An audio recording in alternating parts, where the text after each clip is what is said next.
क्यों मनाते हैं, इसके विषय में बातचीत करना चाहेंगे। जैसे आप लोग मालूम है, उदाहरण पे मैंने आपको बच्चे किताबी उसमें मैसेज में लिख के भेजा था, लूका की पुस्तक उसका 24 अध्याय उसकी 6 आयत में मैंने उस पर बताया था। उसमें लोग पढ़ सकते थे, मालूम होता कि यीशु मसीह का जी उठने का क्या अर्थ है, इस ईस्टर डे का क्या एक छोटा सा मीनिंग है, जो उसमें मैंने आपको मैसेज पे करके भेजा था। उसमें आज आपको सिखाने के प्रयास में रहेंगे। तो आप लोग के साथ इस विषय के साथ हम तैयारी में चलेंगे और अपने मनों को शांत रखते हुए बड़े ध्यान से सुनेंगे, ताकि हम जल्दी से समाप्त कर कर आगे चल सकें। तो निकालेंगे मेरे साथ में वचन को, पहले कुरिन्थियों उसका 15 अध्याय और उसके 3 से लेकर 8 तक पढ़ेंगे।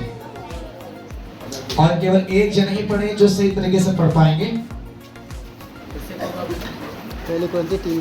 पहले कुरिन्थियों उसका 15 अध्याय और उसके 3 आयत से लेकर 8 आयत तक ध्यान से पढ़ें।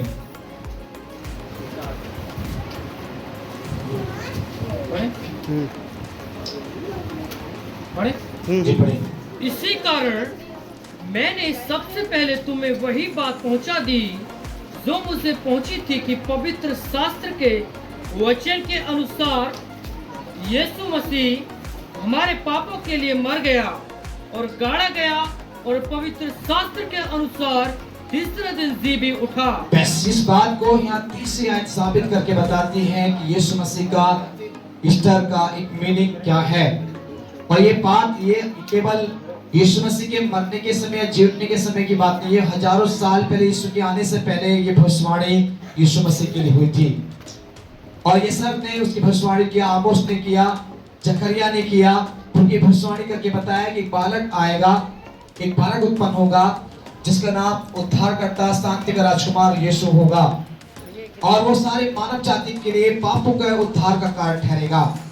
और वो पृथ्वी पर जन्मा जाएगा और वो मारा भी जाएगा और गाड़ा भी जाएगा, और एक दिन तीसरे दिन वो जी भी उठेगा, वही हमारा प्रभु होगा।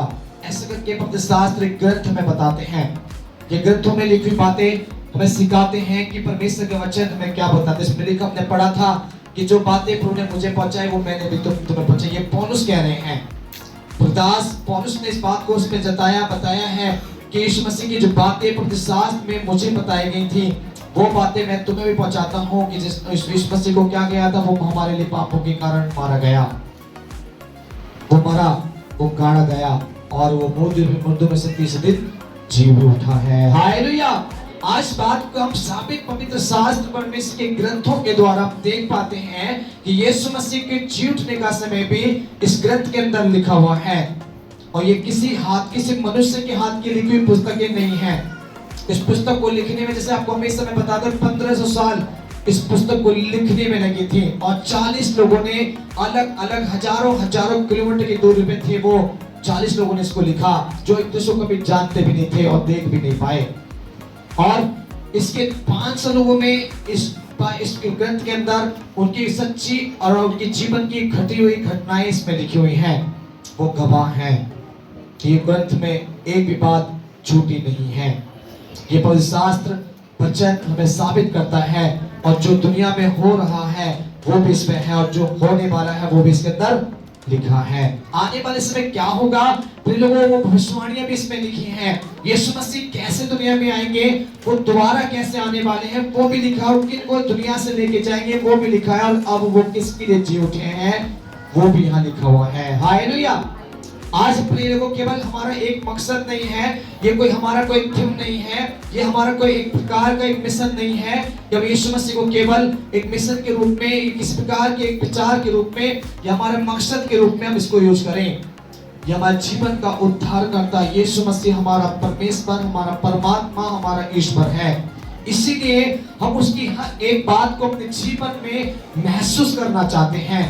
हम हर एक बात को अपने जीवन में इस बात को ध्यान रखना चाहते हैं कि यीशु मसीह संसार में आज से 2022 साल पहले एक कुंवारी लड़की मरियम के द्वारा वो पैदा हुए थे। बड़ा संघर्ष उस पैदा होने के समय भी हुआ था, और उनकी मृत्यु भी बड़ी दर्दनाक हुई थी, और उसका जी उठना भी बड़ा एक अद्भुत रहा है। हालेलुया। अब ये बात को हम देख पा रहे हैं कि आज यीशु मसीह जी उठे हैं और यह साबित करता है कि वो मसीह इस पवित्र शास्त्र के अनुसार ही मारा गया था और गाड़ा गया था, और इसी पवित्र शास्त्र के अनुसार उसको दोबारा से जीवित किया गया है। और वो जीवित होने का एक ही कारण है। जानते जिंदा होने का कारण क्या था? क्यों यीशु मसीह उठे? इस ईस्टर को मैं और आप क्यों मना रहे हैं? आज इसका मीनिंग क्या है? इसका मतलब क्या है? इसका मतलब है कि यीशु मसीह जी उठने का मतलब कि अगर यीशु मसीह ना जी उठते तो शायद मेरा और आपका विश्वास करना भी व्यर्थ होता। हमारा एक विश्वास किसी मनुष्य पर नहीं है। हम प्रिय लोगों में आपको हमेशा सिखाने के प्रयास में रहते हैं कि मेरा और आपका विश्वास किसी मनुष्य, किसी इंसान के पीछे चलने वाले नहीं है। आपका विश्वास मुझ पर कभी भी ना हो और ना मेरा विश्वास कभी आप लोगों पर होगा। हम सब का एक दूसरे का विश्वास उस महान यीशु मसीह के लिए है, जिसने आज से 2022 साल पहले जगत में आकर सारी बातों को बताकर उस संसार को छोड़कर वो स्वर्ग में पिता के दाहिने ओर जाकर बैठे हुए हैं और इंतजार में हैं कि फिर से मैं आऊं और तुम लोगों यहाँ से लेके जाऊंगा। फिर उस बात को भी याद रखिए। इसलिए मेरा आपका जो चलना, मेरा आपका जो विश्वास, मेरा आपका जो जीवन है वो किसी मनुष्य पे आधारित नहीं है, किसी व्यक्ति, धार्मिक व्यक्ति के पीछे चलने का कारण नहीं है। मैं बोलूं कि मैं आपके लिए बड़ा धार्मिक गुरु बन सकता हूं। शायद दुनिया में बड़े बड़े गुरु होंगे, बड़े बड़े महात्मा होंगे, बड़े बड़े धार्मिक व्यक्ति लोग दुनिया में होंगे। शायद हमको लगता होगा कि उनके पीछे चलने से शायद मेरे जीवन में उद्धार प्राप्त हो सकता है। मैं आपको बात कहता हूं, वचन में लिखी बातें कभी भी नहीं हो सकता। यिर्मयाह की पत्री 17 अध्याय उसकी 5 आयत ये बात को हमें दर्शाती है और बताती है कि श्रापित है वो व्यक्ति जो मनुष्य में भरोसा रखता है। श्रापित है वो व्यक्ति चाहे धर्म गुरु पे विश्वास रखता हो, वो महात्मा पे विश्वास रखता हो, या किसी महापुरुष पे विश्वास रखता हो, या किसी व्यक्ति के पीछे चलने वाला बन गया हो, वो श्रापित है। वो रियल श्रापित। इसलिए यीशु मसीह ने संसार में अपनी सेवा करते समय अपने चेलों से और अपनी प्रजा से की बात बोला कि तुम मेरी सेवा, मैं तुम्हारी सेवा करने, मैं मेरी सेवा नहीं, मैं तुम्हारी सेवा करने के लिए आया हूँ। उसने बोला कि मैं अपनी सेवा करवाने के लिए पृथ्वी पर जन्म नहीं लिया था और ना मैं तुम्हारे संग इसलिए रहता हूँ कि तुम मेरी सेवा करो। यीशु ने बोला कि मुझे तो तुम्हारी सेवा करने के लिए पृथ्वी पर आया हूँ। इसलिए उसने बोला कि तुम मेरे पीछे कभी भी न चलना, मेरे पिता जिसने मुझे भेजा उसकी आवाज को सुनकर उसके पीछे चलना। इसलिए उसने बताया, यीशु ने कभी अपने पीछे चलने की अनुमति नहीं दी अपने चेलों को और अपने लोगों को। उसने तो केवल बताया कि तुम्हें जो मेरे भेजने वाला है मैं उसकी पुकार हूँ, उसकी छवि हूँ, उसने मुझे भेजा है, इसीलिए मैं इस संसार में तुम्हें उस बात को बताता हूँ। उसने कहा मैं मार्ग हूँ, मैं सत्य हूँ, मैं ही जीवन हूँ। परंतु उसने ये नहीं बोला कि मैं परमेश्वर हूँ। बोले मैं तुम्हें रास्ता बताने के लिए आया हूँ, मैं तुम्हें सत्य बताने के लिए आया हूँ और मैं तुम्हें जीवन की तरफ लेके जाना चाहता हूँ। इसलिए यीशु मसीह मरने के तीसरे दिन जी उठे। कारण था कि उनको सत्य को बताना था, मार्ग दिखाना था और लोगों को जीवन देना था। हालेलुया। अगर यीशु मसीह मरने के बाद तीसरे दिन जी ना उठते तो फिर लोगों याद रखेगा अब मेरा और आपका विश्वास करना भी व्यर्थ हो जाता। जब दुनिया बड़े बड़े महात्मा, बड़े बड़े पुरुष, बड़े बड़े धर्म के प्रचारक बड़े बड़े दुनिया में आए और संसार को छोड़कर चले गए, दोबारा लौटकर आज तक उनका नामो निशान भी नहीं मिला, उनकी अस्थियां भी हमें नहीं मिली होंगी। पर हमारे यीशु मसीह की कब्र आज भी इस्राएल देश के अंदर जाएंगे तो वहां पर आज भी वो कब्र है। उसकी वो वस्त्र जिसमें उसको लिपटा कर उसके अंदर रखा गया था, वो वस्त्र आज भी हजारों साल पहले की वस्त्र भी आज भी है। कारण क्या है? वो उसका एक सबूत है, गवाह है। और उस पीढ़ी के लोग वहां पर इस बात को बताते हैं कि हमारे दादा परदादा खानदान की पीढ़ी जो हजारों साल से चलती आ रही है वो यहाँ पर रहकर यीशु मसीह की सेवा कर रहे हैं और उस बात को बताते हैं कि यीशु यहीं पर दफनाया गया और तीसरे दिन जी भी उठा, हमने अपनी आंखों से देखा है। हालेलुया। वहां के लोग आज भी इस बात के गवाह हैं। लोग उस बात को हम नामित नहीं कर सकते, इस बात को हम परमेश्वर के लिए झूठा नहीं कह सकते। कई बार बहुत सी क्रिश्चियन लोग, मसीह लोग, परमेश्वर के जन लोग क्या करते हैं, ईस्टर, गुड फ्राइडे या ये पाम संडे ये हमारे लिए कोई मायने नहीं है। मैं आपको रियल बताऊं, ये हमारे लिए बहुत ही इंपॉर्टेंट, बड़े खास समय है। कई लोग तुम्हें जानेंगे भी नहीं कि तुम कौन हो। हमें दो नाव में पैर रखकर जीवन जीना हमारे लिए आसान तो लगता है, पर जब वो आगे बढ़ते हैं, पीछे हटते हैं तो दुनिया में डूब कर मरता भी वही है। एक रास्ता प्रभु ने मुझे दिया है, वो रास्ता सत्य का है। वो रास्ते में चलने के लिए हमें मसीह यीशु के संग जीवन बिताना होगा और मसीह यीशु की जीवनी को अपने जीवन में रखना होगा और उस बात को याद करना होगा कि यीशु मसीह मेरे लिए जी उठे और फिर दोबारा मेरे लिए आएंगे। जानते हैं अब से जो 40 दिन लगातार हम इस दुनिया के अंदर देखेंगे, प्रभु का एक ईस्टर का 40 दिन होंगे। आज से यीशु मसीह के ईस्टर के 40 दिन होंगे और ईस्टर के सप्ताह बड़े इंपॉर्टेंट हमारे जीवन के लिए होंगे। प्रत्येक व्यक्ति से यीशु मसीह बात करते हैं। ये 40 दिन में जी उठने के 40 दिन वो दुनिया में रहे और अपने लोगों से मिले। सर्वप्रथम अपने 11 चेलों से मिले, उसके बाद 500 लोगों से मिले और 500 लोगों को केवल अपनी महिमा की आने वाली बातों को बताते रहे और उन्होंने दूसरा काम कुछ नहीं किया। तो लोगों याद रखिए, आगे बढ़े। और कैफा को जब 12 को दिखाई दिया, फिर 500 से अधिक भाइयों को एक साथ दिखाई दिया। जानते हैं, मैंने इस वचन के द्वारा भी आपको बताया कि अपने चेलों को दिखाई देने के बाद वो 500 से अधिक लोगों को भी दिखाया दे पड़ा। वहां यह कोई छोटी बात नहीं, रियल में बहुत से लोग आज दुनिया के ऑल वर्ल्ड पूरी दुनिया इस बात को जताती और मनाती है कि हाँ यीशु मसीह हमारे लिए जी उठे हैं, वो जिंदा है, हमेशा जीवित है, वो मरा हुआ ईश्वर नहीं है। वो दफनाने के बाद की अस्थियां मिट्टी में नहीं मिली, उसकी अस्थियां किसी मिट्टी में मिलकर वो सड़ कर गल के नहीं चली गई, परंतु वे लोग याद रखिए वो जीवित परमेश्वर मरने के 3 दिन बाद जीवित उठे, उनके बाल बाका भी ना हुआ और स्वर्ग में 40वें दिन उठा लिए गए। बड़े आसानी से बड़ी खुशी के साथ गए और पिता के दाहिने ओर जाकर आज बैठ गए। आगे बढ़े। और जिनमें से बहुत से अब तक जीवित हैं पर कुछ सो गए हैं।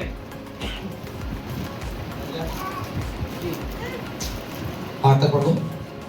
फिर वह याकूब को दिखाई दिया, तब सब प्रेरितों को दिखाई दिया।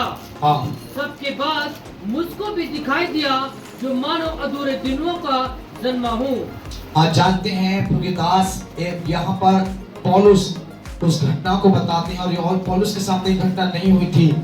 पौलुस सामने यीशु मसीह संसार में नहीं दिखे थे, पर उसकी केवल जानते यीशु मसीह पौलुस को कब दिखाई दिए गए, जब पौलुस अपने लोगों को मसीह लोगों को मारा करता था, जब पौलुस ने लोगों को सताया करता था, उसकी आज्ञा का उल्लंघन किया और वो परमेश्वर के लोगों को सताने लगा और बहुत ज्यादा जुर्म उन पर ढहने लगा। तब यीशु वो दमिश्क की ओर जब पौलुस जा रहे थे तो उसको आकाश में से आवाज आई, उसने हे पौलुस तुम्हें लोग क्यों सताता है। तो वो देखता है किधर से आवाज, उसने स्रोत ऊपर से आवाज आती है और उसने प्रभु ने तेरे लोग क्यों सताया है। उसके जब वो देखते ही वो अंधा हो गया और उसको देख नहीं पाया, इसलिए पौलुस कहता है कि मैं अधूरा जन्मा हूँ, मैं पूरा तरह से अभी मसीह यीशु में जन्मा हुआ व्यक्ति नहीं हूँ। आज जो मेरा आप विश्वास करते हैं, अगर मेरा आपका यीशु के साथ संबंध है, यदि मेरा आप यीशु मसीह को अपना उद्धारकर्ता ग्रहण करते हैं, मानते हैं, विश्वास करते हैं, तो याद रखिए यीशु का आप बेटा और बेटी होने का पूरा अधिकार मुझे आपको मिलता है। और इस बात को हम बताते हैं, बाइबल के द्वारा हम सीखते हैं कि खुदा यीशु के विश्वास करने के द्वारा अर्थात से ग्रहण करने के द्वारा हमें संतान होने का अधिकार मिलता है। और जब उसके संतान होने का अधिकार हमें मिलता है तो प्रिय लोगों, हम परमेश्वर के साथ पूरे जन्मे हुए व्यक्ति हैं, देह से भी, प्राण से भी और अपनी आत्मा से भी हम यीशु के हो जाते हैं। जब मैं आप बपतिस्मा लेकर उस पानी में संस्कार को पूरा करके हम परमेश्वर के साथ अपने जीवन को डेडिकेशन कर देते हैं, हम उस बात को दर्शाते हैं कि अब से मैं यीशु के मरने के जी उठने की बातों को पूरा कर रहा हूँ, है ना। जानते बपतिस्मा लेने का कारण क्या है?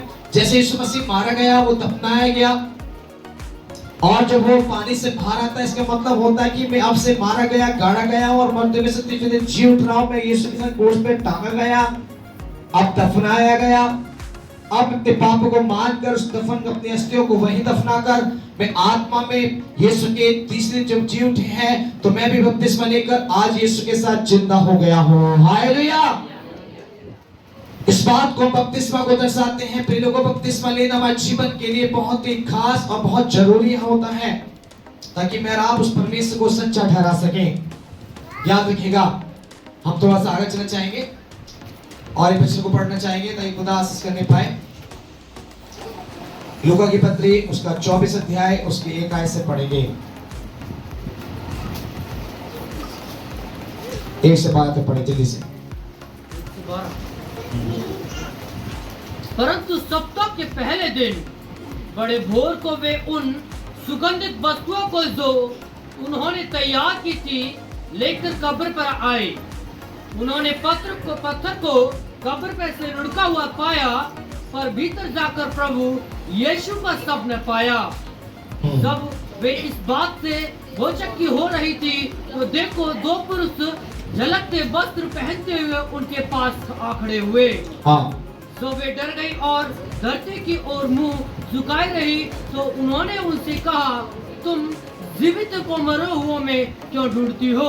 बस यहाँ इस बात को थोड़ा देखेंगे कि यीशु मसीह के साथ जब ये व्यक्ति कुछ लोग वहाँ पर मरियम और बहुत से लेडी से बहुत से जैन वहाँ पर क्या हुए उस यीशु की कब्र पहुंचे। भोर होते ही सबसे प्रथम प्रिय लोगों मैंने जो आज कैंटीन आपको दिखाया, बहुतों के पास ये नया तरीका मैंने पता बहुत से लोगों ने हमारे साथ किया होगा, बहुतों ने नहीं किया होगा। आपको प्रथम बात जिन्होंने किया उनको लगा पता नहीं ये क्या है। ये तो इस प्रकार की किसी की मोमबत्ती धूपबत्ती अगरबत्ती तो किसी पूजा पाठ में लगा करती है। क्या पास्टर जी हमें पूजा करना सिखा रहे हैं क्या, है ना? ये हमें कई बार सुनने को मिलता होगा। हमें मन में विचार आ रहा होगा शायद कि पता नहीं पास्टर जी ऐसे मोमबत्ती जलाकर हमें क्या दर्शाया है।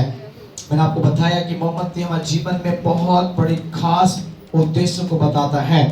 वो खुद अपने आप को दुख देकर दूसरों को प्रकाश देता है।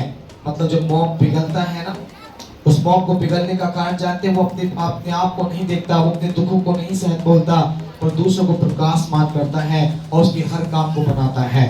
उसी प्रकार मेरा और आपका जीवन उस मोमबत्ती के समान, उस कैंडल के समान होना जरूरी है, ताकि मैं आप उस बात को याद रखें कि मुझे और आपको इस संसार को छोड़ के जाना है।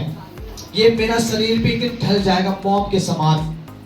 हम इसका शरीर का कर्म कितना भी अच्छा पोष संभाले, कितना भी अच्छा कुछ करने की प्रयास करें, जिसके लिए बड़े अच्छे खाने पीने के ध्यान रखेंगे, तो भी ये शरीर मेरा अच्छा नहीं रहेगा। नाशवान शरीर एक दिन नष्ट होना है। याद रखिए कितने हम इसको एक्टिव रखने की कोशिश करेगा, कितने तरीके से संभाल कर रखने की कोशिश करेगा, फिर भी हम एक दिन छोड़कर ये शरीर जाएगा। उस प्रकार हम दूसरे के लिए अच्छा स्वभाव रखने वाले हो जाए।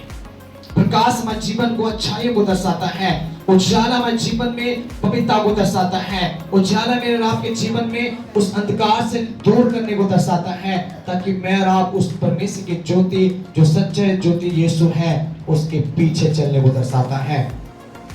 इसलिए हम इस कैंडल को जलाया। जब इस भोर के समय देखते हैं यहाँ पर बहुत से लोग जाकर क्या हुआ उस यीशु की कब्र पहुंचते हैं। वो कैसे क्या अंधेरे में जानते हैं क्या? सुबह के समय कितना अंधेरा होता है आप लोग जानते हैं। गाँव के अंदर लाइट नहीं होती, खंभे पर नहीं होते, बहुत से गाँव में आज भी अंधकार है, लाइटों का नहीं सिस्टम है। अगर लाइट है तो घर तक सीमित है, रोडों पे लाइट नहीं होती है। उस प्रकार उस देश के अंदर तो कोई लाइट नहीं हुआ करती थी उस जमाने में, कोई भी लाइट नहीं। तो हम कैंडल धूप में जानते हैं, इस प्रकार की दिया या इस प्रकार की मिसालों को जलाकर वो अपने घर के अंदर उजाला करते थे और मार्ग में चलते थे। उस प्रकार उन्होंने एक मिसाल लिया, अपने कैंडल को लिया और वो वहां पर क्या करने लगे, यीशु से मिलने के लिए गई। उस कब्र से कब्र के पास पहुंची और उनसे जब जाकर देखा तो वहां कब्र के अंदर यीशु नहीं मिले। वो घबराने लगे, चिंतित हो गई। उनको बड़े सुगंधित चीजों को लेके गई थी, बड़े अच्छे परफ्यूम को लेके गई थी। उनको लगा कि मैं यीशु के पास जाऊंकर उसके पैरों पर नेत्र को डालकर मैं अपने प्रभु को एक सुगंधित करूंगी। जब यीशु के वहां देखा, कब्र पहुंची तो वहां नहीं मिला और तब वहां स्वर्ग के दो व्यक्ति वहां बैठे हुए मिले और बोलते तुम उसे जिन मृतकों में क्यों ढूंढती हो? हालेलुया। उनसे बोलते वो जिसको तुम ढूंढ रही हो वो मृत्यु नहीं हो, वो जिंदा हो चुका है, वो जिंदा है। आगे बढ़ो। वह यहाँ नहीं परंतु जी उठा है। स्मरण करो कि उसने गलील में रहते हुए तुमसे कहा था, अवश्य है कि मनुष्य का पुत्र पापियों के हाथ में पकड़वाया जाए और क्रूस पर चढ़ाया जाए और तीसरे दिन जी उठे। जानते हैं गलील के अंदर जब लोगों ने इसे घेर लिया था, उसमें बड़े वार्तालाप करने लगे, लोग उसमें टॉर्चर करने लगे, तब वहां परमेश्वर मसीह ने भविष्यवाणी की बातों को याद करते हुए कहा, जानते क्या बोला? इसको ढहा दो, मंदिर के लिए बोला ढहा दो। उसने बोला जब बड़े उसने बताया गया कि मनुष्य का पुत्र वो पापियों के हाथों में पकड़ाया जाएगा, लोग उसे मारेंगे और मरने के तीसरे दिन वो जी उठेगा। वो दिन है आज। उस गलील की बातों को उसने बताया प्रभु के दूतों ने कि तुम उस गलील की बातों को स्मरण करोगे जो वो तुमसे कह रहा था। यीशु ने कहा प्रिय लोगों, मुझे और आपको भी जब इस दिन को मनाते हैं, गोया हम palm Sunday, good Friday, Easter, बड़े दिन, क्रिसमस डे को जो मनाते हैं, तो हमें स्मरण करिएगा क्या बाइबल में ये सब बातें लिखी हैं या नहीं। अगर नहीं लिखी है तो हम नहीं मनाएंगे, और लिखी है तो मुझे और आपको मनाना होगा, क्योंकि हमारे परमेश्वर का एक वचन में लिखी हुई सारी बातें हैं। इसलिए आज भी लोग हम इसको मना रहे हैं। इसमें लिखा हुआ यीशु मसीह जीवित तो हुए थे। अब वो कौन सा दिन था, हम इसमें तारीख और महीने को नहीं देख रहे, परंतु लोगों ने अनुमान लगाया कि वो दिन गुड फ्राइडे के बाद आता है, जिन्हें यीशु को मारने के तीसरे दिन आता है। और लोगों ने अनुमान लगाया कि यीशु मसीह हमारे गुड फ्राइडे शुक्र के दिन मारे गए, और जिस दिन वो जी उठे थे उस दिन परमेश्वर का विश्राम का दिन था। इसलिए उस दिन को अनुमान लगाते हैं कि आज हम विश्राम दिन जो संडे को मानते हैं, उस दिन में परमेश्वर का एक आशीष का दिन था, और दिन लोगों ने बड़ी खुशी को मनाकर उस परमेश्वर की महिमा की थी। हालेलुया। इसलिए हम उस दिन को मनाते हैं, इस दिन इस तारीख को याद रखते हैं, इस महीने को याद रखते हैं। तो हम इस बात को ध्यान रखते हैं ताकि खुदा उस बात को हमारे जीवन के अंदर ब्लेसिंग करने वाला हो जाए। आगे बढ़े। तब उसकी बातें उनको स्मरण आई और कब्र से लौटकर उन्होंने 11 को और अन्य सबको ये सब बातें कह सुनाई, जिन्होंने प्रेरितों से बातें कही वे मरियम मगदलीनी और यूहन्ना और याकूब की माता मरियम और उनके साथ की अन्य स्त्रियां भी थीं। जानते वहाँ एक ही नहीं थे, बहुत सारे लोग वहाँ पे थे और उसके पीछे पीछे थे। और जब वहाँ देखा, सुनने को पता पड़ा कि यीशु मसीह मरा नहीं, मरे हुए से जी उठा है, वो तुरंत वहाँ से वापस आते हैं और बड़े आपस में बताने लगते हैं कि हमारा प्रभु क्या हो चुका है, अब मरा हुआ नहीं, वो जीवित है। हालेलुया। आगे बढ़ जल्दी से। परंतु उनकी बातें उन्होंने कहानी की से जान पड़े और उन्होंने उनकी प्रतीति न की। आज जानते हैं यहाँ पहुंच जब यीशु मसीह के लिए वो रियल बातें बता रही थी, जाकर वो बहनें वो भाई लोग जाकर बताए थे कि अपने बाकी चेलों के जो घर में बैठे हुए थे, जो परमेश्वर के लोग जो घरों में सो रहे थे, वो भूल चुके थे कि यीशु मसीह आज के दिन जी भी उठेगा या नहीं, उनको यकीन नहीं था। जब यीशु ने कहा मैं मरने के 3 दिन बाद जी उठूंगा, गलील में लोगों से बोल के गया, फिर भी उनको यकीन नहीं हुआ।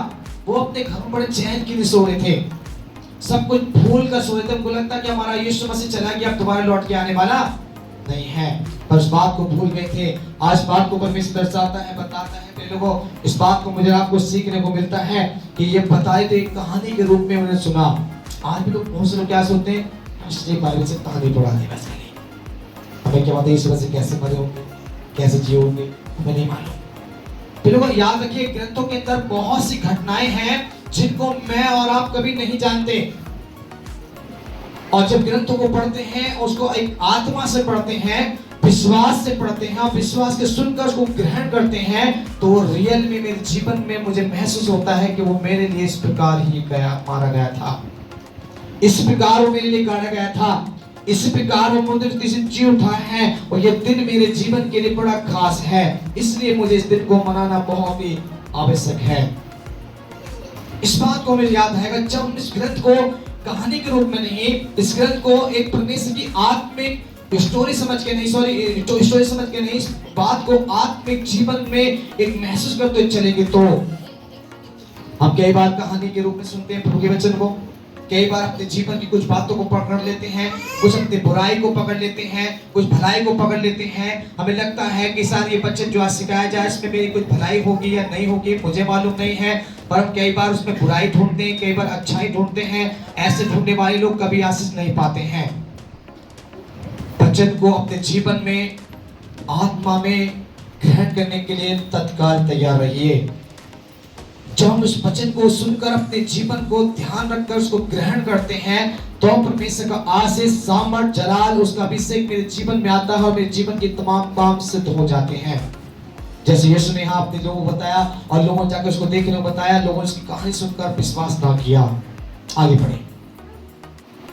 और परंतु तब पतरस उठकर कब्र पर दौड़ा गया और झुककर केवल कपड़े पड़े देखे और जो हुआ था उसे अचंभा करता हुआ अपने घर चला गया। बस जानते हैं पतरस जो उसका बहुत प्यार करने वाला व्यक्ति था, है ना। पतरस बाइबल के अंदर जो पढ़ते हैं यीशु मसीह का सबसे प्रेम रखने वाला चेला है। यीशु मसीह के समय जब यीशु मसीह उसके बारे में बताया कि मेरे समय आने वाला लोग मुझे पकड़ेंगे, मारेंगे और कूटेंगे और मुझे क्रूस पर चढ़ाएंगे, तो पतरस ने बड़ा घमंड में आके बोले, प्रभु ये दिन तेरे सामने कभी नहीं आएगा, और ऐसा आएगा तो मैं तेरे सामने हूँगा। हालेलुया। बड़ी बड़ी बातें पतरस कहने वाला था, बहुत परमेश्वर की बड़ी बड़ी बातें, मैं ये करूंगा, मैं वो कर दूंगा, मैं ऐसे कर दूंगा, वैसे करूंगा। पतरस यहाँ पर देखने को मिलता, मरने के समय पर जब यीशु मसीह को पकड़ने के लिए आए तो पतरस और अन्य चेले डर के मारे भाग गए। और जब यीशु मसीह बंदगेरे में पकड़े गए थे, उस रात बृहस्पति की रात में जब उसको बंदगेरे में डाल दिया गया था, तो उसके पतरस को जब लोगों ने देखा, तो यीशु के संग रहने वाला, उसने 3 बार उस पतरस ने यीशु मसीह को बोला कि मैं नहीं जानता हूँ यीशु कौन है, मैंने कभी यीशु को देखा भी नहीं है। वो पतरस जो अपने यीशु को जान देने के लिए बोलते हैं, वो पतरस जो यीशु मसीह को अपना सब कुछ न्यौछावर करने के लिए बोलता है। और वो व्यक्ति आज इस बात को सीखने को सुनने को मिलता है कि यीशु के उस 3 बार यीशु को वो बोलता है कि मैं नहीं जानता। उन सिपाहियों से मना कर दे, सिपाही पूछते तू तो यीशु के संग रहने वाला व्यक्ति है, तू तो यीशु के संग सेवा करने वाला व्यक्ति। उसने बोले मैंने नहीं जानता कौन यीशु, मैंने कभी इसको देखा नहीं, कहां रहता है मैं जानता नहीं, मैं इसके पीछे कभी नहीं गया। 3 बार मना किया। और यहाँ भी हम देखते हैं पतरस ने इस बात को गंभीर न लिया और बड़े जब उसकी जी उठने की बातों को बड़ा सोचा गया, बड़े समय चलो सब चेले जा रहे थे मैं भी चलता हूँ। ऐसे ही विश्वासी के जीवन में भी है, परमेश्वर में जब विश्वास किया, बड़ी बड़ी बातें, बड़ी लंबी चौड़ी बातें, ये करेंगे वो कर देंगे, ऐसा होगा वैसा होगा, मैं बोलूंगा मैं करूंगा, मैं ये बोल दूंगा, मैं सामर्थ्य दूंगा, अलग अलग बातें पास्टर जी देख लीजिएगा। और जब थोड़ा समय बीत जाने के बाद वो अपने स्टॉप पर पहुंच जाते हैं, जैसे पतरस था। पर यीशु का नाम लेना भी मन नहीं है, यीशु के काम में ध्यान नहीं है, बाइबल कितनी बार पढ़ने मन नहीं करता, वचन में ध्यान देने को मन नहीं करता, संगति में जाने का मन नहीं करता, प्रार्थना के लिए भी मन नहीं करता। कारण क्या है, ये सब पतरस जैसे बन गए। और लास्ट में जब यीशु मसीह का समय आता है प्रार्थना का, भवन का जाने का, सोते चल दे रहे हैं। पतरस भी बोले चलते थोड़ा देख लेते, सब जाके वो जा रहे तो मैं भी चल रहा हूँ। तो बोलेंगे तू तो यार बहुत बड़ी बड़ी बात बोलता, तू चल के ले रहा, चलता हूँ। पतरस जब गया तो अंदर भी ना गया, जाकर ऊपर झांक कर वापिस आ जाता है। जो पतरस उसके साथ रहता था और पतरस की बड़ी बड़ी बातें करता था, वो यीशु के वस्त्र को देखकर वापिस आया। उसने ये भी सोचा हाँ यीशु चिंता हो गया, वो देखेंगे, ये बोलने के लिए पद भी नहीं था। बाहर गया तो पढ़ने को मिलता है, यीशु की बातों को सुनकर वो चुपचाप अपने घर आकर वापस आ गया। उसने नहीं पूछा मरियम तूने कहाँ देखा, अरे यीशु मसीह तुझे सबसे पहले किसने देखा, उसने नहीं पूछा। अरे यीशु मसीह कहाँ गए होंगे, तुम्हें तो पता है, तू तो सबसे पहले यहाँ पर आई थी, पता यीशु का कौन से मार्ग पे हम चलते इसको देखने के लिए, नहीं सोचा, नहीं बोला। पतरस अपने घर आके चुप बैठ जाता है। आज भी लोग ऐसे ही हैं, विश्वास किया बपतिस्मा भी लेते हैं, मसीह को जीवन भी देते हैं, मसीह के नाम को भी लेते हैं, उसके काम को भी करने की प्रयास करते हैं। मैंने भी बताया कि लोग मसीह तो हैं पर मसीहत नहीं है, मसीह तो बन गए हैं पर मसीहत आज भी नहीं है। चाहे वो भूखे सेवक हैं, चाहे भूखे लीडर्स हैं, चाहे भूखे जन हैं, हम कुछ भी बन जाए, अगर मसीहत नहीं है तो मेरा चर्च में आना जाना और बैठना हमारा व्यर्थ हो रहा है। और एक दिन उसका लेखा एक एक बात का प्रभु लेंगे। आप भी लोग हम अपने जीवन को जो प्रभु दिया है, जैसे पतरस को देखने को मिलता है, इसमें जानते हैं याकूब, मरियम मगदली, मरियम याकूब की उसकी यमुना की माता मरियम, वो सब लोग बड़ी सुबह भोर को बड़ी सब कुछ नींद को छोड़कर अपने सारे काम काज को त्याग कर सुबह 3 बजे वो यीशु के क्रूस कबर पे पहुंच जाती हैं। 3:20 पर वहां पर वो एंट्री कर चुकी होती हैं। 3:40 में पहुंच जाती हैं और उससे पहले यीशु मसीह 3:20 पर जिंदा होकर उस कब्र से बाहर निकल जाता है। हालेलुया। वो अपने घर में रात भर नहीं सोई है, ये पूरी टीम वहां रात भर सोई नहीं पाई, वो पूरी टीम रात भर जगी रही है और वहां पर यीशु के जी उठने का इंतजार कर रही है, आज तो यीशु मसीह जी उठेगा।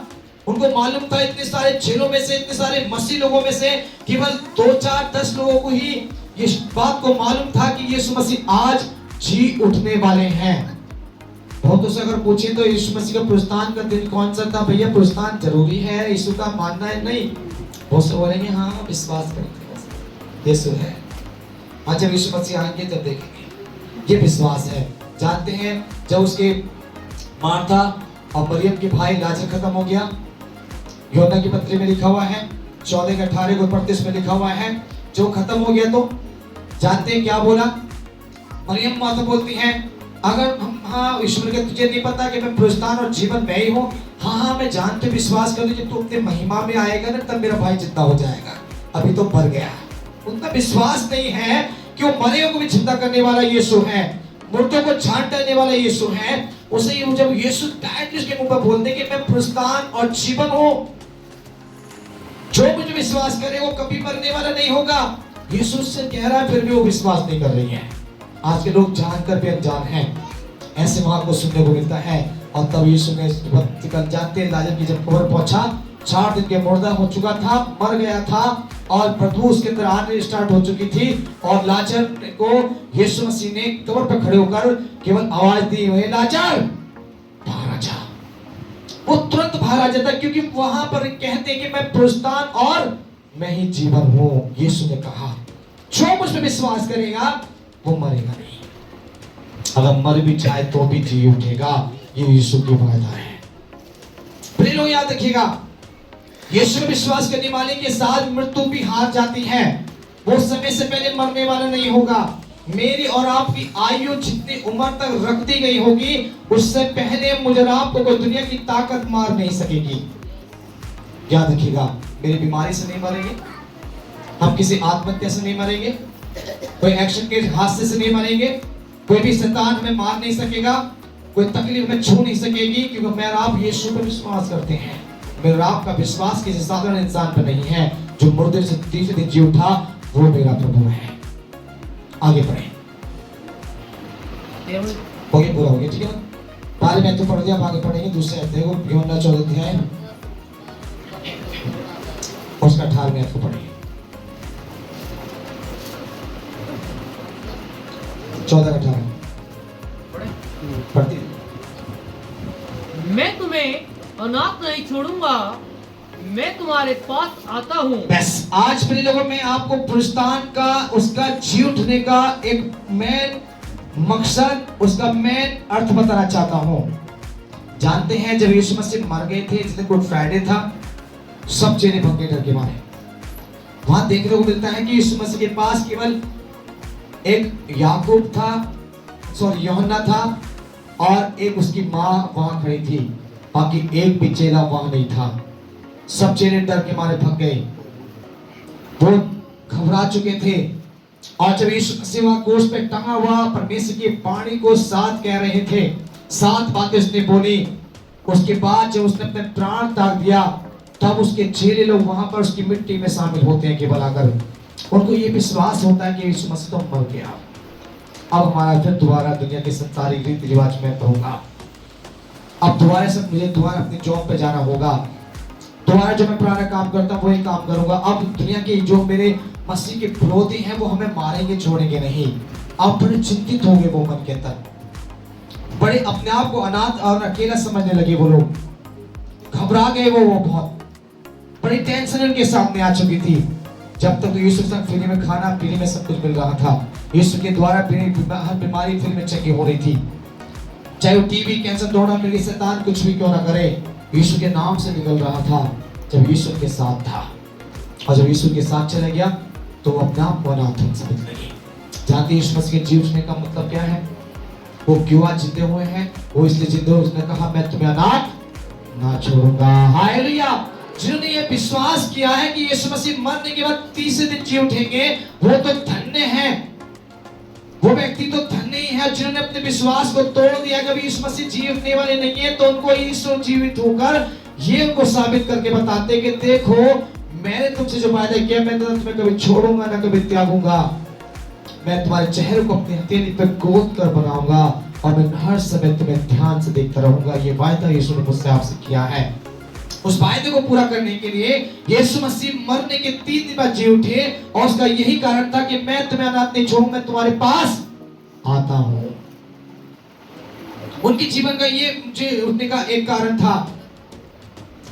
मोटे से 30वें दिन जी उठकर और डायरेक्ट चाहे तो यीशु परमेश्वर के पास जा सकते थे।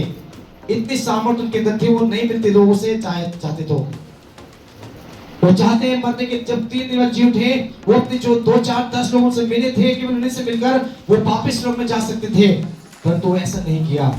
कारण था कि यीशु मसीह उस शैतान को हराकर, मृत्यु को हराकर और दुनिया के जो लोग उससे बैर कर रहे थे, जिन्होंने सोचा अब यीशु मर गया, इनके लोग वो देखेंगे क्या करेंगे लोग, अब कहाँ जाएंगे बताएंगे, अब कितना नाम लेंगे यीशु का बताएंगे, कौन सा यीशु आएगा वो बचाने के लिए, अब कौन किस शैतान को लिखाएगा, हम भी देखेंगे। ऐसा करके इनके तो चैलेंज देने लगे।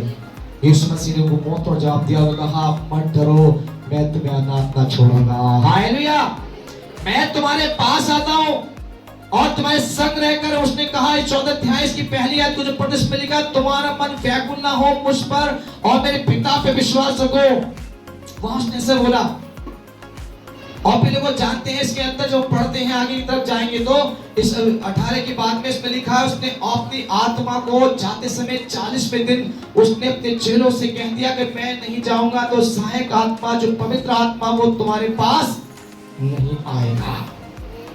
जाने से पहले उसने सारी बातें समझाई, बताई। उन्होंने बोला कि मत डरना, मैं तुम्हारे पास आ रहा हूँ और मेरे जाने के बाद तुम्हारे पास मैं आपको अनाथ नहीं छोड़ूंगा, मैं तुम्हें कभी घबराने नहीं दूंगा, तुम्हें टेंशन में चिंता में रहने नहीं दूंगा, तुम बीमारी में नहीं रहोगे, दुष्ट आत्मा तुम्हें छू नहीं पाएगी, समस्या तुम्हारे पास खड़ी नहीं रहेगी, क्योंकि मैं तुम्हें एक सहायक आत्मा पवित्र आत्मा दूंगा जो तुम्हारी सहायता करेगा। हालेलुया।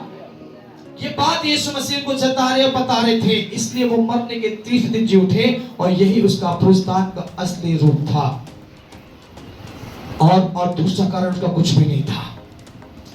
समझ में आया कि नहीं बताओ? चलिए से एक और बात पढ़ेंगे, एक उदाहरण पे बात देखना चाहेंगे। यीशु मसीह 3 दिन कहाँ रहे थे?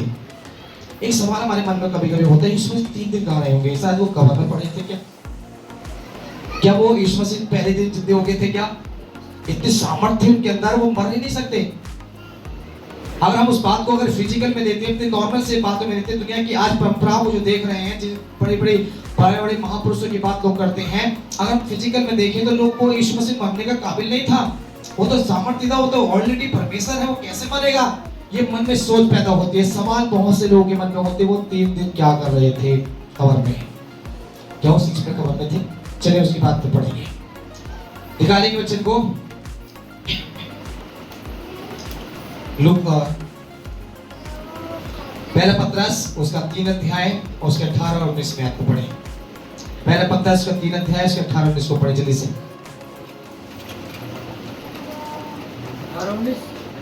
पहला पत्रस का 3 अध्याय उसके 18 और 19 में आपको पढ़े। इसलिए कि मसीह ने भी अर्थात अधर्मियों के लिए धर्मी ने पापों के कारण एक बार दुख उठाया ताकि हमें परमेश्वर के पास पहुंचाए। वह शरीर के भाव से तो घात किया गया पर आत्मा के भाव से जिलाया गया। बस जानते हैं वो धर्मियों के लिए क्या बना, अधर्मियों के लिए क्या बना? वो धर्मी बना। मरने के जब वो कब्र में पहुंच गया, वो अधर्मी जितने लोग पाप में कर रहे थे, संसार में थे, वो अयासी में थे, बड़े काम में थे, उनको ये जता दिया। उसके मैंने आपको बताया था, उसकी दूसरी बाणी तीसरी बाणी में लिखा हुआ है, आपको समझाया था कि एक डाकू जो उसके बाएं तरफ खड़ा था, उसने उसी दिन उससे बोला कि मैं तो जिस गुनाह की सजा पा रहा हूँ बिल्कुल सही पा रहा हूँ। वो धर्मी नहीं अधर्मी है, वो पापी था जो उसके बाएं और खड़ा हुआ और दाएं और 2 टांगों उसके ऊपर क्रूस पर टांगे गए थे और उसमें बाएं हाथ पे व्यक्ति ने बोला कि मैं तो पापी हूँ, मैं तो बहुत गुनाह किया और मेरे को जो सजा क्रूस पे मिल रही वो मेरे लिए बिल्कुल जायज है, पर ये जो क्रूस पे टंगा हुआ व्यक्ति यीशु है, इसके जीवन में कोई पाप नहीं, निष्कलंक पवित्र और बड़ा अच्छा व्यक्ति है, परमेश्वर का मेमना है। ये सब इस पर लोग ने जुल्म ढाया है और उसको दोष लगाकर क्रूस पे टांगा गया, तो पवित्र है। यानी कहने का मतलब यीशु मसीह का मरना भी पवित्र अधर्मियों के लिए धर्मी ठहरा। हालेलुया। उसकी मृत्यु भी हमारे जीवन के लिए काम आई। हम पापी थे, उसका मर जाने की वजह से मेरा आप धर्मी ठहर गए, है ना? और परमेश्वर के द्वारा सीखने को मिलता है और धर्मी ठहरे और पाप के कारण वो एक बार दुख उठाया और ताकि परमेश्वर के पास पहुंचकर शरीर के भाव से तो वो घात किया गया पर आत्मा के भाव से वो जिलाया गया। जानते हैं शरीर की तरफ से तो देखें, फिजिकल में देखते हैं तो सच में उसको क्रूस पर एक दर्दनाक मौत दी गई थी और उसको सच में मारा गया था। उसकी लहू बहाया गया, उसकी पसली पर भाला मारा गया, उसके 39 वर्ष की कमर पे मारे गए और उसके सिर पर कांटों का ताज दिया गया। लोगों ने उसकी दाढ़ी के बाल को नोचा और उसके मुंह पे थूका। बहुत दुर्दशा की थी उन धर्मियों ने जो अपने आप को धर्म के ठेकेदार बनाते थे, जो अपने आप को बड़े बड़े शास्त्री फरीसी बड़े बड़े काम करने वाले, अपने आप को बड़े चौंका पहनकर बड़े कहते थे कि मैं तो दुनिया का सबसे बड़ा राजा हूं। उन लोगों ने उसके संग बड़ा दुर्दशा की। वो भूल गए थे कि यही व्यक्ति के मुर्दे से जी उठेगा और हमारे लिए भी धर्मी ठहरेगा। हालेलुया। और प्रिय लोगों, इस बात को याद रखिएगा, इसमें देखने को मिलता है वो शरीर के भाव से तो मर गए और आत्मा के भाव से वो फिर से तीसरे दिन जी उठे थे। हालेलुया। जो कि आज भी मेरे और आपके बीच में वो मौजूद है। अभी भी हम देख नहीं पा रहे होंगे जो आत्मिक व्यक्ति हैं, जो आत्मा में चलने वाले हैं, जो पवित्र आत्मा को अपने जीवन पा चुके हैं, वो महसूस कर रहे होंगे कि यीशु मेरे अंदर है। हालेलुया। जो आत्मिक जीवन बिताने वाले प्रभु के लोग हैं, जिन्होंने अपने जीवन को पवित्र आत्मा के अनुसार जीवन जीने के लिए सोचा है, जो शरीर की चिंता न कर कर आत्मा की चिंता करते हैं, अपनी अच्छाई पर चलते हैं और उस पर विश्वास रखते हैं, वो आज यहाँ बैठे हुए परमेश्वर के वचन को सुनते हुए महसूस कर रहे होंगे कि यीशु मसीह मेरे अंदर जी उठा है। हालेलुया। रियल घटना है, ये रियल बात परमेश्वर मुझे आपको बताते हैं, है ना। और बच्चे के द्वारा सीखने को मिलता है। 19 में ऊपर जल्दी से। उसी में उसने जाकर कैदी आत्माओं को भी प्रचार किया। बस जानते हैं, इतना ही नहीं, प्रिय लोगों, मरने के बाद भी कब्र में पड़ा हुआ भी इसकी आत्मा को जानते हैं, जो पापी आत्मा थी, अधर्मी आत्मा जो थी, जो संसार को मरकर चले गए थे और अंतलोक में जाकर पड़े हुए थे, यीशु मसीह भी वहां पर जाकर उनको परमेश्वर के वचन को सुना रहे थे। हालेलुया। आज हम सोचते जब जीवित हैं तो शरीर को जब टाइम मिलता है तो घर में सोते हैं, खाते पीते और बच्चों के साथ मजे करते हैं, या कहीं फालतू लोगों से बैठकर टाइम पास करते हैं, या फिल्मों में जाते हैं, यूट्यूब पर देखते हैं, व्हाट्सएप पे लगे रहते हैं, फेसबुक पे लगे रहते हैं, यार दोस्तों के संग फोन पे बात करते लगे रहते हैं, मैं टाइम परमेश्वर की बातों का करने का नहीं होता। जब मेरा आप शरीर में जीवित हैं तब होकर भी हम आज भी उस परमेश्वर की चर्चा नहीं करते तो मरने के बाद तो कुछ भी नहीं कर पाओगे। हालेलुया। ये व्यक्ति जब तक जीवित रहा 33.5 साल तक परमेश्वर की महिमा की बातें करता रहा और मरने के बाद भी चुप नहीं रहा। उसकी मिट्टी जो कब्र के नीचे मट्टी में दबी हुई, मट्टी में लगी हुई थी, गुफाओं में रख दी गई थी और वो चारों तरफ से बंधा हुआ था और उसके हाथ पैर नहीं चल रहे थे और उसकी आत्मा उन पापी आत्माओं के पास पहुंचकर परमेश्वर के वचन का प्रचार कर रही है। हालेलुया। आज भी देखिए प्रिय लोगों, इस बात को यीशु मसीह चुप नहीं बैठा, मरने के बाद भी वो चुप अपनी इस कब्र में नहीं पड़ा हुआ था। ऐसी आत्मा की बात कहीं आपने किसी ग्रंथों में सुनी न सुनी मुझे नहीं मालूम है, पर मैं आपको इस वचन के ग्रंथ से आपको सिखाना चाहते हैं कि मरने के बाद भी यीशु सेवा कर रहे थे।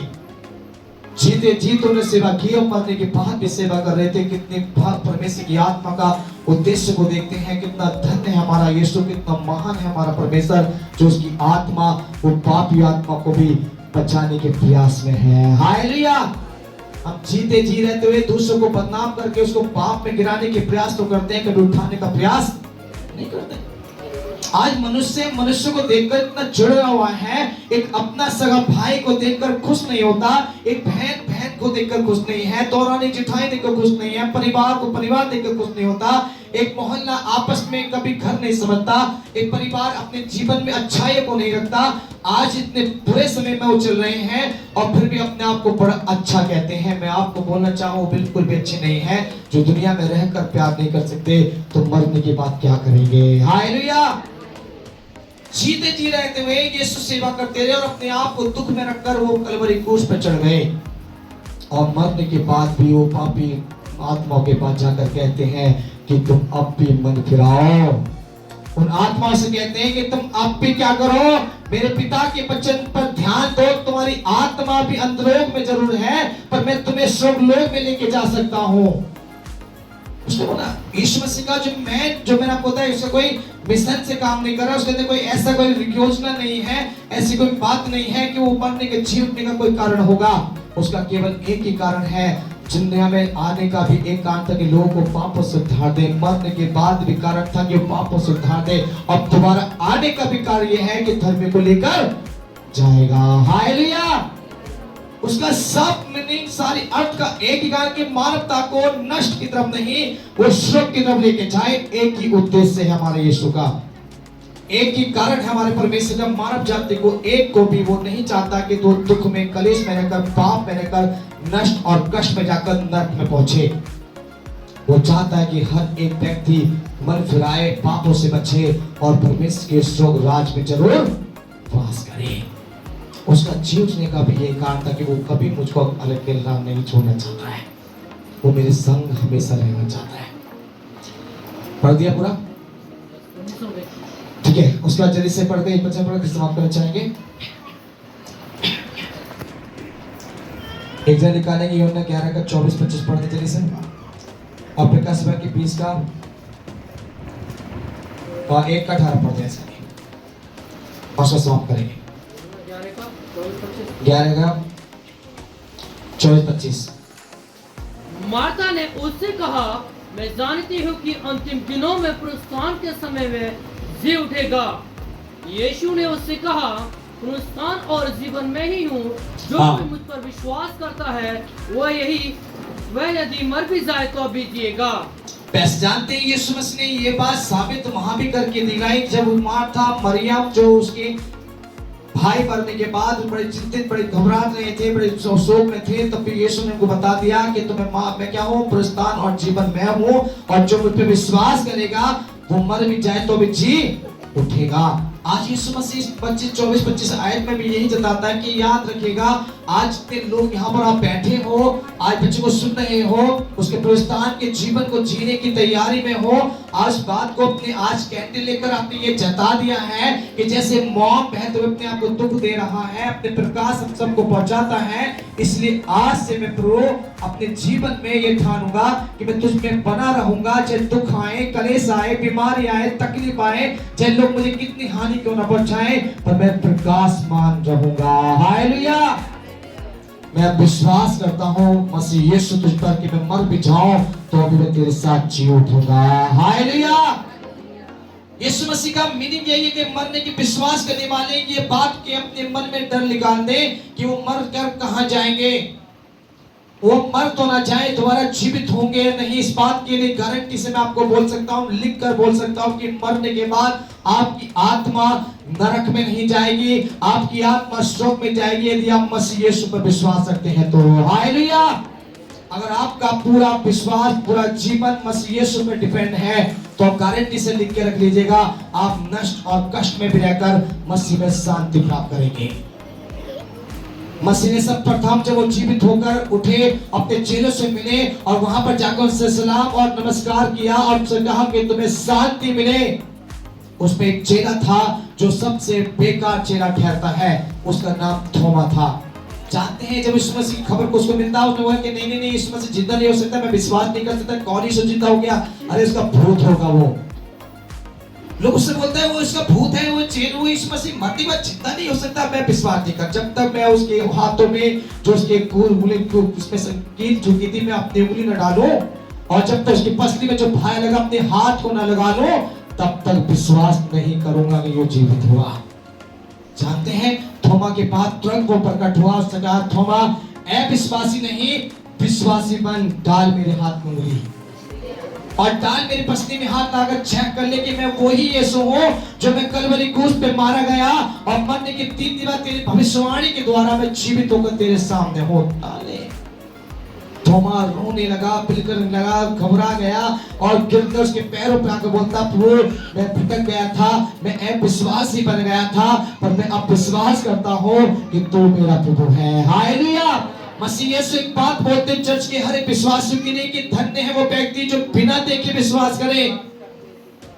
धन्य है वो व्यक्ति, वो जन, वो परिवार, वो खानदान, वो विश्वासी, वो पूरे सेवक, वो लीडर्स जो परमेश्वर के चमत्कार को बिना देखे विश्वास करें। और जो देख कर विश्वास करता है वो धन्य नहीं, वो स्वार्थी ठहरता है। हालेलुया। इसलिए इसमें कहा अविश्वासी नहीं विश्वासी बनो, मजबूत। 1:18 पढ़ दो प्रकाश वाक्य और समाप्त करेंगे।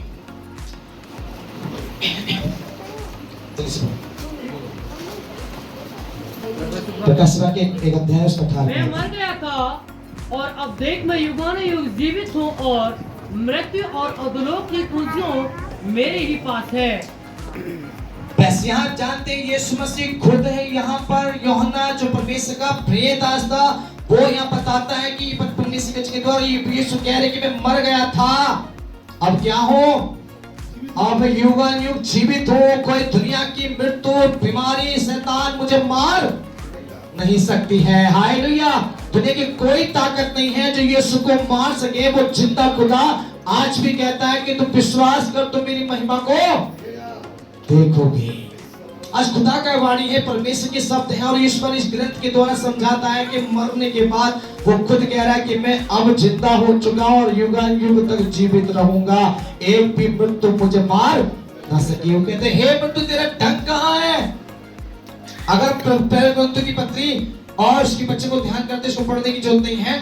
उसकी 5 और 6 को पढ़ते हैं और 21 और 22 को पढ़ते हैं पहले ग्रंथ 15 अध्याय में, तो वहां लिखा हुआ है कि हे मृत्यु तेरा टंक कहाँ रहा, अब तेरा मृत्यु तेरा बस कहाँ है, तुझे तो परमेश्वर मसीह ने पराजित कर दिया है। हालेलुया। ऐसी चीज दुनिया में है कि मृत्यु को हरा सके। कोई कह सकता है कि जो बोलते हैं ना हम दुनिया के अंदर इस पर आपको एक नाम लोग देते हैं अमृत उत्सव, अमृत उत्सव कहते हैं इस पर। हम उसको एक और भाषा में बात करें, अगर संस्कृति वर्ड में इस बात को बात करते हैं, प्रोत्साहन का एक संस्कृति शब्द है अमृत उत्सव, मतलब अमर रहने वाला त्योहार है ना। इस बात को बोलते हैं जो पर्व हम माना जाता है दुनिया की निगाह में पर्व है तो उसको अमृत पर्व कहा जाता है। और अमृत पर्व का मतलब यीशु मसीह आज और युगानुयुग तक क्या है, अमर है। हालेलुया। अब वो मरने वाला नहीं है। फिर वो आगे पढ़ेंगे थोड़ा सा। और मृत्यु ने क्या करा, अंधलोक की कुंजियां, इसमें लिखा मृत्यु ने छुटाई होगी और मृत्यु और अंधलोक की कुंजियां मेरे ही पास है। यीशु के पास में मृत्यु है, जीवन है, सब कुछ है। आप मृत्यु के बस में पहुंच जाओ और वहां आपके घुटने टेक यीशु कह रहे यीशु मैं विश्वास करता कि तू प्रोत्साहन और जीवन है, तो आपको मृत्यु से बाहर लेके आएगा। हालेलुया। बड़े बड़े मुर्दे दुनिया में क्यों जिंदे हो रहे हैं, कितने लोग जिंदे होंगे, कारण क्या है, वो मसीह यीशु के प्रोत्साहन की सामर्थ्य उनके अंदर है। उस मसीह के जीवने की सामर्थ्य के अंदर आई और वो मृत्यु को जीता करके खड़ा करते हैं। प्रभु के सेवक लोग, दुष्ट आत्मा क्यों निकल जाती है, बीमारी क्यों ठीक हो रही है, बड़ी बड़ी समस्या क्यों जा रही है, कारण क्या है, यीशु मसीह जी उठे और जीवने की सामर्थ्य जिसके अंदर है वो बड़ी बड़ी बातों पर प्रभाव क्या करता है, फतेह पाएगा। लोग याद रखिएगा, आज खुदा कलाम मुझे आपको यही सिखाना चाहता है। इस बात को मेरे जीवन के लिए हम बताना चाहते हैं कि आज ये जो साल का हमारा एक परमेश्वर का जो हमें मिला एक तरह पर्व है, हम बड़े उत्सव के साथ को मना रहे हैं। हमारे जीवन के लिए बड़े उद्देश्य से बड़े खास एक इम्पोर्टेंट समय है कि खुदा के यीशु मसीह के जीवने के उस दिवस में मेरा आप शामिल हुए। बड़े सौभाग्य की बात है मेरे आपके जीवन के लिए कि मेरा आप उस दिन को देख पा रहे हैं, इस समय को देख पा रहे हैं, इस सभा में शामिल हो पा रहे हैं, खुदा की मर्जी को पूरा कर पा रहे हैं और उसके जीवने के दिन को अपना एक खास दिन समझकर हम प्रभु को समय दे रहे हैं। मुझे याद है कि खुदा आपके जीवन पर आशीष देते आज प्रवेश बच्चे के साथ में हम यही समाप्त करना चाहेंगे। तो सभी को जय मसीह की।